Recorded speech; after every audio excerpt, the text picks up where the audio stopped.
action client, that's saying this is a client-side action. Nothing has to go to the server. Which action am I using here? Alert. And then, of course, in most of these actions, you want to tell it something else. Well, what are you going to say? What information are you going to pass or get or do? And those are parameters. You tell us which action you're talking about, and then you pass a parameter. So the syntax is exactly the same structurally as CSS. You can edit this in the CSS editor. It is valid CSS, if you will. Twist your head around that. But it looks and acts like the syntax you know, and it does action-y things for us. Here's what I'm actually doing. I wasn't popping up a little box. I was doing something a lot prettier, which is when you click that button, what am I doing? Think about it for a second. I'm looking for something called pound message. What's pound message? That ID, find the thing named message. And then what am I doing? I'm replacing the HTML that's there, and I'm replacing it with clicked via KSS. And that's exactly what we're seeing when I click that button, and that little bit of KSS comes there.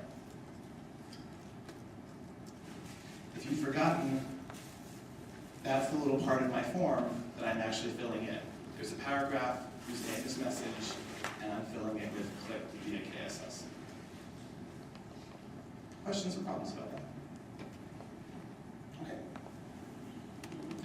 I don't have this in the example running, but to give you a sense of how it grows a little bit, if I wanted to have this say something that wasn't just a hard-coded bit of string, but maybe take something you typed into one part of a form and show it somewhere else in a page, KSS has functions to look for things. So I'm going to, first of all, say, don't do your normal thing, and then I'll say, pull something more interesting. We'll take the first one first. What normally happens when you push the submit button on a form? It submits to the server, you get a whole page back.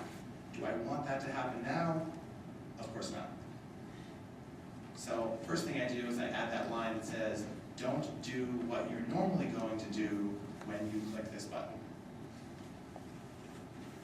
The second piece, the more interesting piece is, instead of just having a static bit of text, look on the current form and find the thing called note.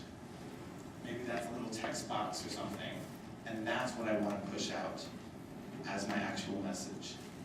You can look up the details here, but I can pull things off the current form and other things. Find the current class attached to a current paragraph and take that class name and attach it to another paragraph. So you can look for things that are already there and do things with them. This KSS, you've now seen some examples of what it looks like. We put into a file, just like CSS. You can put it anywhere you want in your custom folder, in a file system stored skin folder, as zip-free wired templates. You can do it in GTML. You can do it in whatever you want to do it in. It's just like CSS is for us. And just like with CSS, we have a tool called Portal KSS that lists all of the KSS files that have been registered. If you put all of your KSS into a new file, which is typical, you're not going to want to throw your stuff in amongst Plone stuff, call it something, pennstate.kss, chemistryapplication.kss, whatever makes sense, and then register it in the KSS tool. Questions? Yes?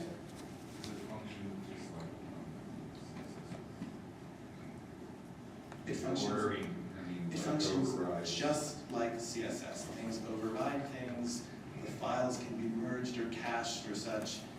The easiest thing to do is pretend like it's CSS. All of the same stuff applies in terms of how we treat it, how you register it, how it gets pushed out in this order, and so on. Questions about that? Yeah? Do all of the elements have an ID? Or can you say like the third div? You can say the third div inside the second italicized thing inside of something that has a class of whatever, and so on. The example slides I have to make things simple for the non-CSS people refers to things by a very simple ID. But it's more likely you're going to say something like, pick the input button inside the form called than necessarily hard-code a unique identifier onto everything every time. Questions or problems about that? Okay. That's the client-side stuff. The client-side stuff you could do in JavaScript yourself, of course, entirely. A lot of you know how to already write enough JavaScript to replacing text on a page, though it's nice not to have to do that in JavaScript. We'll do it for you. The server-side stuff is more exciting. The server-side stuff will push a button, click something, drag something, whatever, go to the server, have the server do something, take the answer, and do whatever you want with it, without leaving the same page. This is what Ajax is. Now, Ajax introduces an idea that's really cool, but it's not important you understand for the purposes of using it, that it's asynchronous, meaning that if you push the button and it takes 1 second to calculate the price, the browser's not going to freeze for a second.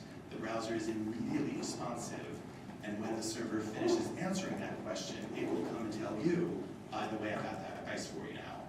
But if you don't understand that, that doesn't change how things work. That's just a nice little piece that's done for you in the background.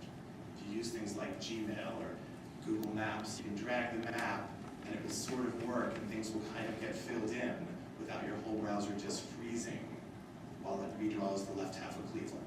That's Ajax. We'll look at our second application here,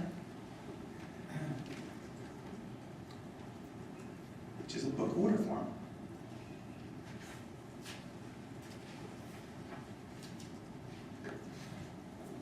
So, I'm ordering 1 copy of